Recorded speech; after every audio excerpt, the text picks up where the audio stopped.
हमारी कहानी शुरू होती है कपूर इंडस्ट्री के ऑफिस से। लोगों के काम करने की चहल पहल सुनाई दे रही है। कुछ धीमी, कुछ तेज घड़ी की टिक टिक, हवा में कुछ बेचैनी सी है। इन सभी मिली जुली आवाज को तोड़ती हुई एक शोर से भरी 24 वर्षीय ममता अपने ऑफिस में दाखिल हुई। सब कुछ जैसे बदल गया था। नहीं बदला तो मन के अंदर का दर्द, वो चुभन।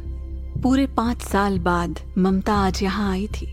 वहाँ मौजूद अलग अलग चेहरे और उन चेहरों की आंखों में अलग अलग सवाल, जो ना बोलकर भी ममता के समझ में आ रहे थे। लेकिन इन सवालों की आंधी से गुजरते हुए ममता सीधे ऑफिस में दाखिल हुई।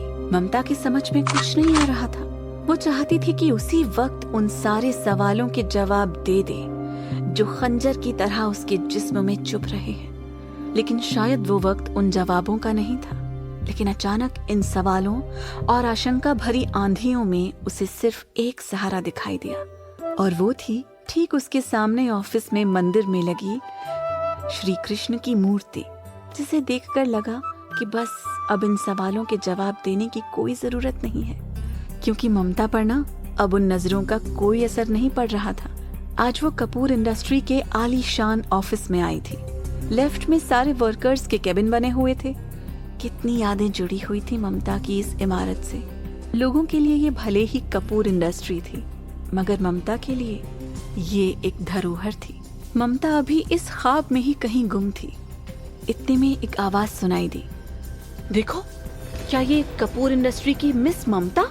दूसरा आदमी धीमी आवाज में बोलता है, क्या ये सच में वही है? लेकिन ये जेल से कब आई?